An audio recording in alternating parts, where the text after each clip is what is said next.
사람의 마음을 다루는 심리학 용어 중에 장밋빛 회고라는 말이 있습니다.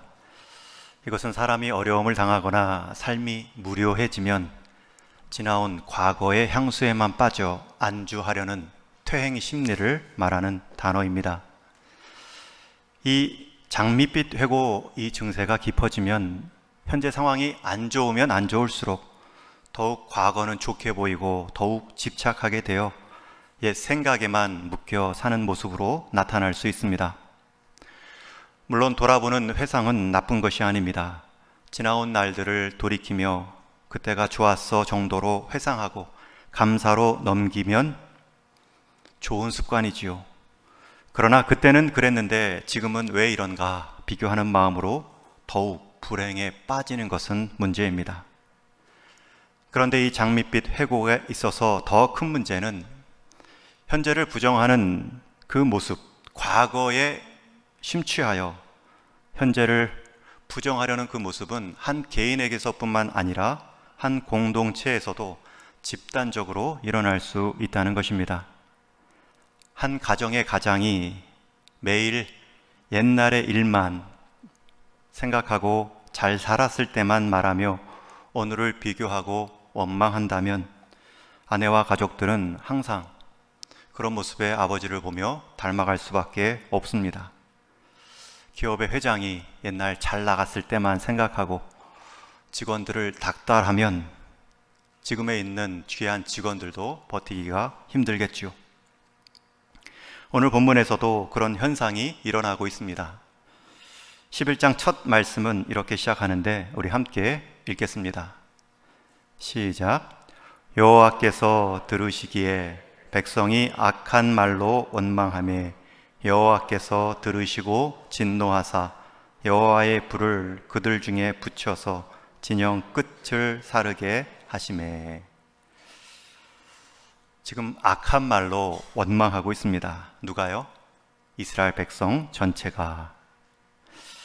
제가 이 노란색 표시로 강조해 놓았는데 원망도 문제인데 악한 말로 원망했다라는 말은 순간적인 푸념이 아니라는 것입니다. 작심하고 작정하여 원망하고 있다는 뜻입니다. 게다가 지금 원망하는 때가 언제입니까? 바로 앞에 민수기 10장 사건을 보면 시내산에서 언약을 새롭게 하고 가슴 벅찬 새로운 출발을 경험한 지 얼마 되지 않은 때입니다. 시내산의 은혜가 채 마르기도 전에 백성 전체가 원망하고 있습니다. 그 원망의 내용이 오늘 본문에는 구체적으로 나오지 않지만 이어지는 앞에 4절 말씀 이하를 보면 이스라엘 자손이 다시 울며 이르되 누가 우리에게 고기를 주어 먹게 하랴. 이 고기에 관한 문제임을 알 수 있습니다. 그들의 불평 소리를 좀 더 들어보면 우리 5절 6절 같이 읽겠습니다. 시작. 우리가 애굽에 있을 때에는 값없이 생선과 오이와 참외와 부추와 파와 마늘들을 먹은 것이 생각나거늘 이제 우리는 기력이 다하여 이 만나 외에는 보이는 것이 아무것도 없도다 하니.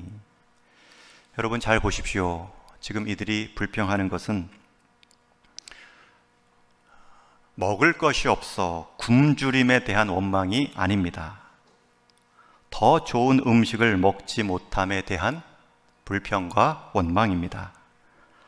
한 성경 주석가는 이렇게 길게 나온 이들이 말한 음식의 이름은 당시 애굽 사람들도 잘 먹지 않은 평범한 음식이 아니고 잘 챙겨 먹는 사람들이 일종의 보신용으로 먹었던 음식들의 내용이다 말하고 있습니다. 여러분, 이스라엘은 하나님께서 주신 일용할 양식인 만나가 끊임없이 내리고 있음에도 이 만나는 기력을 회복하지 못합니다. 우리가 고기가 필요합니다. 오히려 애굽에서 먹지도 않았던 그 여러 음식들을 말하며 불평하고 있습니다. 게다가 값없이라는 표현, 그 5절에 나온 값없이라는 표현은 거짓말이지요. 언제 그들이 값없이 생선과 오이와 참외와 부추 이런 것들을 먹었습니까? 그저 노예 생활의 대가로 애굽에서 먹던 생선과 채소 정도였지요. 값없다라는 표현도 과장입니다. 이런 표현은 지금 하나님을 애굽의 바로 왕보다도 더 무자비하고 무책임한 왕으로 묘사하는 태도입니다. 게다가 한 번만의 문제, 원망이 아닙니다. 출애굽기 16장에서도 출애굽한 지 한 달 만에 그 10가지 큰 재앙과 홍해가 갈라지는 사건을 보고 나서도 우리가 애굽에 있을 때는 고기가마 옆에서 떡을 배불리 먹었는데 그 모습에 그 배부름 속에 죽었으면 좋았을 것을 이제 우리를 광야에서 이렇게 줄여 죽게 하시는구나. 여러분, 언제 그들이 고기가마 옆에서 떡을 배불리 먹었습니까? 벽돌 가마에서 벽돌만을 찍어냈을 뿐이지요. 지금 이 이스라엘 백성들의 원망의 내용은 과거의 잘못된 과장된 기억뿐만 아니라 그것을 표현하는 데 있어서도 과장하여 작심하여 표현하고 있습니다. 이스라엘 백성들의 원망은 잘못된 과거의 기억 속에 판단하에 잘못된 표현과 악의적인 말들로 불의한 원망을 계속 이어왔음을 알 수 있습니다. 여러분, 우리가 때로 불평하고 원망할 때 한번 살펴보십시오. 그 불평의 내용, 원망의 내용들이 내 과거의 잘못된 판단, 기억은 아닌가? 아니면 그냥 어려운 상황만 만나면 나오는 나의 말의 습관은 아닌가? 우리가 몸의 건강을 위해서 몸을 해야 하는 것 하나하나 가려가며 먹는 습관은 민감한데도 왜 우리의 영혼과 공동체 전체를 해할 수 있는 원망이라는 영적인 습관에 대해서는 아무런 살핌 없이 둔감하게 방치하고 있는가? 이 아침에 살피는 지혜가 필요합니다. 물론 길을 떠나면 고생이라는 말처럼 이스라엘 백성들이 그 많은 숫자가 광야를 지나는데 왜 불편하지 않겠습니까? 왜 생활의 어려움과 음식의 어려움이 없겠습니까? 그러나 문제는 그들이 길을 떠나는 순간부터 원망했다는 것과 일용할 양식이 있음에도 옛적 노예 생활을 더 그리하며 그때 먹었던 음식들을 원망하고 있다는 것입니다. 하나님은 이 광야 시절 가운데 그들이 하나님이 주시는 것만으로 자족하며 하나님 따라오는 것을 배우기 원하셨습니다. 그런 광야 시절을 통해 하나님을 의뢰하고 하나님 때문에 불평을 멈추고 하나님으로 신뢰하는 법을 배우며 가나안에 입성하기를 원하셨습니다. 그래야 가나안의 그 풍부함 속에서도 가나안의 그 풍부함 때문에 나태해지지 않을 수 있기 때문입니다. 그래야 가나안의 많은 신들, 풍요로움을 보장하는 그 많은 유혹 속에서도 하나님 한 분만으로 믿음을 지킬 수 있었기 때문입니다. 여러분, 진정한 신뢰는 신뢰할 수 없는 상황에서 신뢰하는 것이 진정한 신뢰입니다. 진정한 감사도 감사할 수 없는 형편에서 그 감사의 대상만을 보고 감사의 마음을 갖는 것이 진정한 감사입니다. 이스라엘 백성이 하나님을 의존한다 말하지만 광야 시절에 조금 찬바람이 불었다고, 조금 먹는 것이 내 입에 맞지 않는다고, 조금 잠자리가 불편하다고 원망하는 것은 하나님을 의존하는 행동이 아닙니다. 게다가 그 원망이 더욱 길어지고 더욱 깊어지면 더 많은 사람들에게 그동안 믿음으로 잘 견뎌왔던 사람들마저도 넘어지게 만듭니다. 오늘 지도자 모세도 그들의 원망 가운데 마음을 지켜왔던 그 모습들이 조금씩 무너집니다. 11절 말씀을 우리 한번 같이 읽습니다. 시작. 모세가 여호와께 여짜오되 어찌하여 은혜를 이 모든 백성을 내게 맡기사 내가 그 짐을 지게 하시나이까. 여러분, 이 정도가 아닙니다. 여러분의 성경 그 이어지는 12절 이하의 말씀을 보십시오. 하나님께 이렇게까지 말하죠. 내가 이 백성을 배웠습니까? 잉태했습니까? 내가 그들을 낳았습니까? 어째서 배지도 않고 낳지도 않은 그들을 젖먹는 아이를 품듯 품은 채 가나안 땅까지 가라 말씀하고 계십니까? 게다가 그들이 지금 요구하는 고기를 어떻게 제가 주어 해결할 수 있겠습니까? 심지어 이 모세의 원망은 불신앙까지 이어지는 모습을 보이지요. 하나님이 주시겠다 하는 모습 속에서도 하나님이 어떻게 고기를 이 많은 사람들에게 주시겠습니까?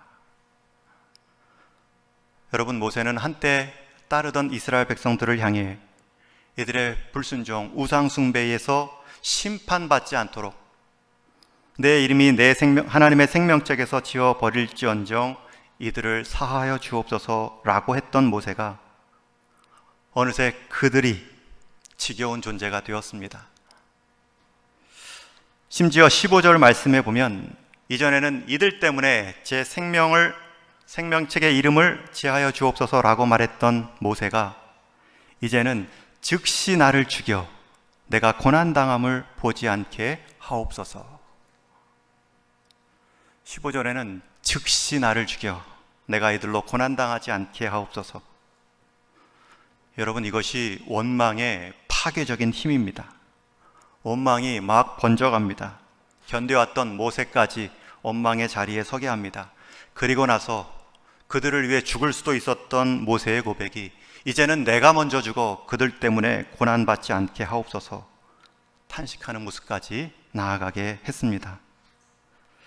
물론 모세의 태도가 조금 더 인내해서 같이 불평하는 것이 아니라 지금은 광야의 여정이다. 조금만 있으면 약속의 땅이 펼쳐진다. 젖과 꿀이 흐르는 땅이 우리의 목적지다. 광야는 과정이다. 목적지가 아니다. 믿음을 잃지 말고 원망을 멈추자. 속 시원하게 말했으면 더 좋았을 텐데 우리 역시 넘어지는 것처럼 모세 역시 넘어지며 함께 원망의 마음에 빠져 있습니다. 여러분, 이것이 얼마나 큰 지도자의 자리에서의 어려움일 뿐만 아니라 공동체의 위기인 줄 모릅니다. 모세는 앞에서 가나안 땅을 계속 말하고 보여주어야 될 사람입니다. 그 하나님의 약속을 깨닫게 해주고 계속 언급함으로 부정적인 말이 사라지게 해야 합니다. 그런데 오히려 부정적인 원망의 말로 모세의 말이 막혔습니다. 가야 할 길에 대한 비전이 멈추었습니다. 여러분, 이것은 공동체의 위기입니다.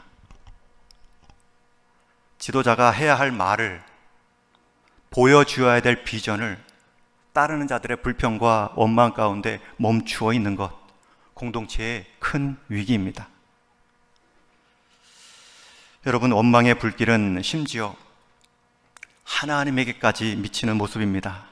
18절 말씀을 우리 같이 읽겠습니다. 시작. 또 백성에게 이르기를 너희의 몸을 거룩히 하여 내일 고기 먹기를 기다리라. 여호와께서 너희에게 고기를 주어 먹게 하실 것이라. 그리고서 이스라엘 백성들에게 실제로 메추라기를 쏟아 부어 주십니다. 여러분, 그런데 이 표현은 하나님이 기쁜 마음으로 주시는 태도가 아니죠. 모습이 아닙니다. 31절 이하의 말씀을 보면 진영 이쪽에서부터 저쪽까지 사방으로 하루길 되는 지면 위에 2규빗 높이로 쌓아 주십니다. 오늘날로 환산하면 90cm인데 한마디로 퍼 부어 주신 것입니다. 온 세상이 메추라기 때로 가득합니다. 하나님이 지금 기분 좋게 주시는 분위기가 아니죠. 그렇게 원했느냐? 심지어 이것이 가능하다고 말했느냐? 먹을 만큼 먹어봐라.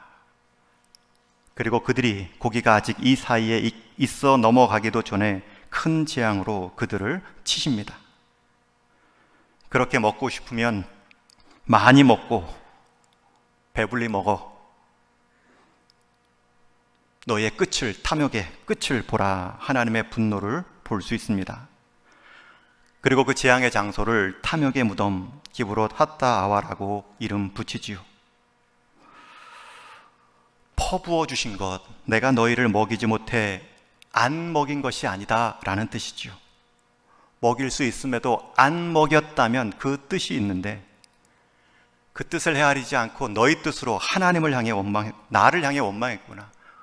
모세마저도 하나님을 향해 원망하게 만들었구나. 여러분, 우리 성도의 삶에 있어서 탐욕과 불평과 불만을 한 번에 해소시켜주는 그 사건, 벼락같이 성취되는 그 일들, 여러분 그걸 잘 살펴보셔야 됩니다.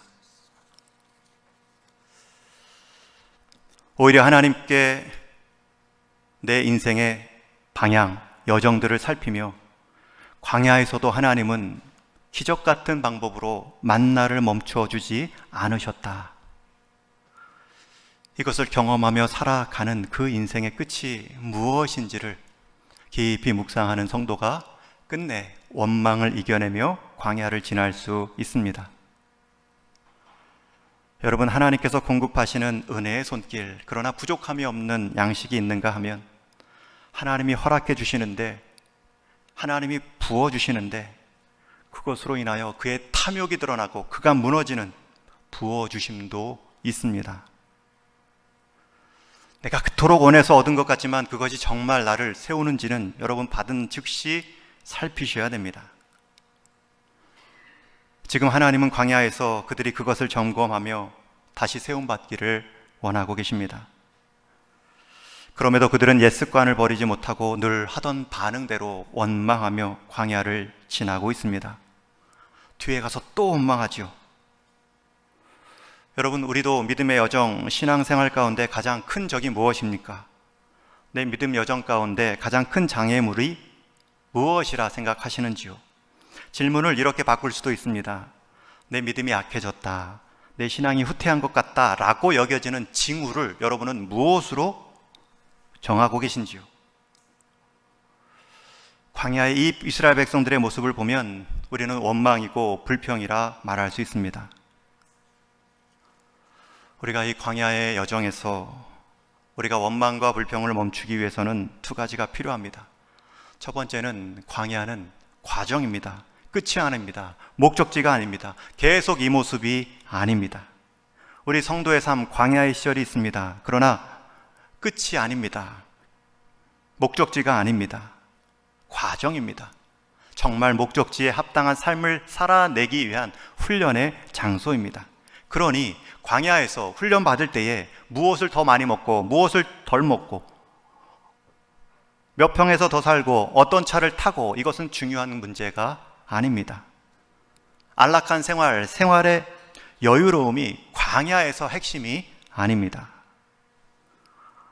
오히려 광야 같은 상황에서도 하나님을 경험하고 하나님 때문에 만족할 수 있다면 앞으로 펼쳐질 어떠한 상황에서도 하나님의 동행하심을 믿고 그분이 빚어가는 내 삶을 기대하며 순종으로 반응하는 삶, 그것이 광야의 목적이고 가나안에 도착했을 때 가장 안전하게 그 은혜를 누리는 방법입니다.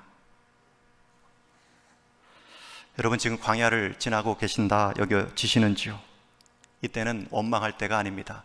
더욱 하나님께 신뢰의 고백을 드릴 때입니다. 하나님은 그 일을 이루기 위해 모세에게 한 가지를 명령하십니다. 16절 말씀인데요, 우리 같이 읽겠습니다. 시작. 여호와께서 모세에게 이르시되 이스라엘 노인 중에 내가 알기로 백성의 장로와 지도자가 될 만한 자 70명을 모아 내게 데리고 와 함께 서라.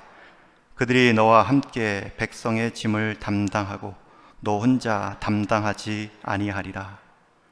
여러분, 이 말씀은 뭐냐면 지금 많은 백성들의 원망의 소리를 모세가 담당하지 못했습니다. 하나님의 말씀이 막혔습니다.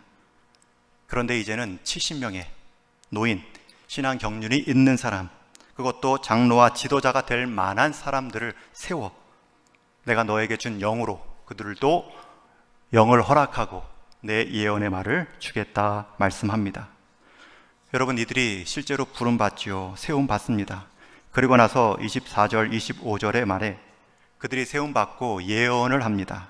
심지어 29절에 보면 모세가 그에게 이르되 내가 나를 두고 시기하느냐, 여호와께서 그의 영을 그의 모든 백성에게 주사 다 선지자가 되게 하시기를 원하노라. 여러분, 모세의 막힌 말이 더 하나님의 말씀에 약속에 기반한 소리를 더 많은 사람들로 일으켜내고 있습니다. 여러분, 한 공동체의 원망의 소리 있을 수 있습니다. 그러나 그것을 어떻게 이겨나갑니까? 원망하지 마십시오, 원망하지 마십시오 라고 말하는 것이 아니라 똑같은 광야에서 하나님의 말씀의 소망을 더 많이 말할 수 있도록 사람을 세우는 것입니다. 여러분, 내 인생에 원망하는 시간보다 내 인생에 하나님에 대한 소망에 말하는 시간들을 더 늘려나가는 것, 그것이 광야를 지나는 복된 모습입니다. 지나친 단순할 수도 있지만 아픔에는 두 가지가 있습니다. 고통과 산통이 있습니다. 둘 다 아픈 것은 마찬가지지만 아픈 이유와 결과는 다릅니다. 고통은 질병과 부주로 인한 아픔입니다. 산통은 무언가를 얻기 위한, 생산하기 위한 아픔입니다. 고통으로 몸과 마음은 함께 쇠약해지지만 산통은 그 아픔을 견딤으로 또 다른 생명과 열매를 얻을 수 있습니다. 여러분, 광야 시절은 아픔이 있습니다. 우리 인생은 아픔을 피할 수가 없습니다. 그럴 때 지혜는 고통을 산통으로 바꾸는 것입니다. 우리가 살면서 아픔을 피할 수 없고 이 일에는 누구도 예외가 아닙니다. 믿음의 여정에서도 아픔은 동일합니다. 그렇다면 성도와 교회의 아픔은 고통을 산통으로 바꾸는 지혜가 필요합니다. 같은 아픔일지라도 소모적으로 다 써버리고 사라지는 것이 아니라 생산적으로 사용하고 열매를 남겨놓는 일에 내 아픔에 의미가 있는가 살피는 것입니다. 어떤 분들은 같은 광야를 지나면서도 불편함 속에 그저 고통으로 끝나는 분도 있고, 어떤 분들은 약속의 말씀을 붙잡고 산통으로 바꾸어내는 분들도 계십니다. 여러분들은 어떤 인생의 반응을 원하시는지요? 우리에게는 하나님의 동행, 하나님께서 약속의 땅 가나안까지 안전하게 보내주신다는 분명한 보증을 갖고 살아가는 인생입니다. 여러분, 이것보다 더 든든한, 그리고 더 가치 있는 삶이 어디 있습니까? 나만의 동행은 어렵지만 하나님의 약속의 말씀을 믿고 그분의 동행을 믿고 함께하는 삶은 결코 약하지도 어렵지도 않습니다. 그것을 광야에서부터 경험하는 것입니다. 그러할 때에 궁전에서 그 궁전의 화려함과 사치스러움에 우리의 믿음이 타협하지 않고 사라지지 않을 수 있습니다. 광야에서 연단된 신앙 안에서는 여유가 있습니다. 광야에서 만나로 하나님을 경험한 인생은 못 먹은 것에 대해 그렇게 아쉬움이 없고 못 누린 것에 대해 그렇게 원통함도 없습니다. 정말 먹어야 될 것들, 정말 누려야 할 것들이 남아있다는 것을 알고 그것을 제대로 누릴 수 있는 믿음의 여정, 훈련임을 광야 시절에 경험했기 때문입니다. 미국에서 목회하시는 한 목사님의 간증을 책으로 읽은 적이 있습니다. 미국에서 어느 교인 댁에 이 목사님 내외가 머물러 있었는데 그 집 부부에게 저녁 만찬에 초대받아 참석하게 되었습니다. 남편 집사님은 사무실에서 일을 하고 저녁 식사 자리로 바로 갔고, 또 목사님 내외부는 그 안 부인 여집사님과 함께 머문 집에서 준비하고 떠나 함께 만나기로 했습니다. 그리고 시간이 다 되어 준비를 마치고 정장을 입고 출발하려 하는데 집주인 여집사님의 목에서 반짝이는 멋진 목걸이를 보았습니다. 그래서 목사님이 칭찬 겸 농담 겸 던진 말이 "그 목걸이 참 진짜 같네요 라고 했다고 합니다. 이 말이 입에서 나오는 순간 목사님도 스스로 바로 실수했다 느꼈습니다. 진짜 같다는 말은 가짜라는 전제가 깔려있기 때문에 오해하면 기분이 언짢을 수도 있는 것이지요. 그런데 뜻밖에도 그 소리를 들은 그 여집사님은 까르르 웃으며 "목사님, 이게 가짜인지 어떻게 하셨어요?"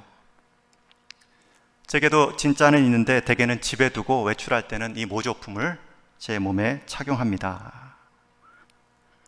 여러분, 이 모습, 이 말 한마디에 목사님이 깨달음을 얻어 이렇게 말합니다. 진짜를 가진 사람은 가짜라는 말에도 상처를 받지 않는구나. 여러분, 아주 부유한 사람에게 가난하다라고 말하면 부자는 상처받지 않습니다.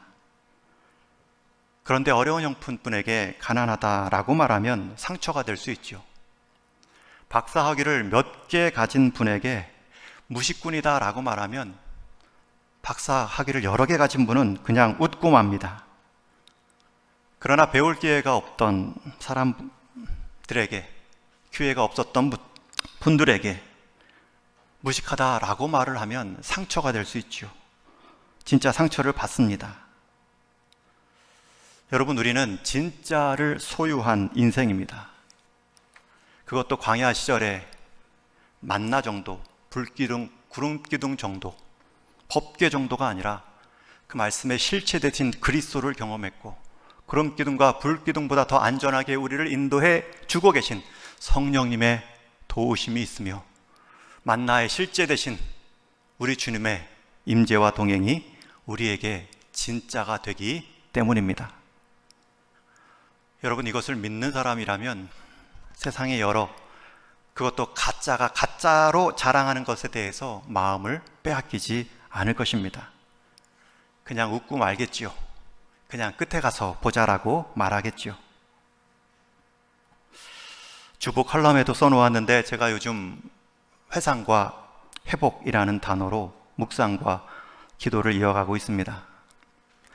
지난날 우리 평범한 일상, 그게 얼마나 우리에게 큰 은혜였는가 회상하고 있고요. 또 코로나 이후에 회복된 모습은 분명 이전의 모습으로 그저 회귀한 것이 아닐 것이다. 아니, 그렇게 회귀되지 않도록 더 성숙한, 진일보한 회복을 위해 기도하고 있습니다. 여러분, 이 코로나19는 변이 되어 더 강력한 모습으로 코로나20, 코로나21, 코로나22로 언제든지 찾아올 수 있습니다. 여러분, 코로나19를 잘 마친 우리의 변화된 모습은 처음 코로나를 대했을 때의 모습처럼 허둥지둥할 수 없지요. 또 강력하고 심한 것이 온다 할지라도 변화된 우리의 모습, 성숙한 모습으로 한층 지혜롭게 대응할 수 있도록 회복시켜달라 기도하고 있습니다. 마치 부활의 몸이 이전 몸으로의 회귀가 아닌 회상의 토대는 갖고 있을 때 차원이 다른 존재의 회복인 것처럼, 우리가 이 광야 같은 시절을 보내는 데 있어서도 지금까지 받은 것이 얼마나 큰 은혜였는가 회상할 뿐만 아니라 오히려 원망을 막고 더 소망의 말을 함으로 광야가 끝났을 때, 코로나가 끝났을 때 더 한층 성숙된 회복의 모습으로 우리가 서게 하여 주옵소서. 그런 마음으로 기도하고 있습니다. 이제 말씀을 맺습니다. 제가 좋은 글귀를 모아놓는 문장 노트에 기록한 한 문장입니다. 불평과 불만은 인생의 주도권을 하나님께 맡기지 않았다는 명백한 증거다. 어디서 본 문장인데요, 제가 그것을 옮겨놓았습니다. 제 개인 SNS에도 올려놓았습니다. 불평과 불만은 인생의 주도권을 하나님께 맡기지 않았다는 명백한 증거다.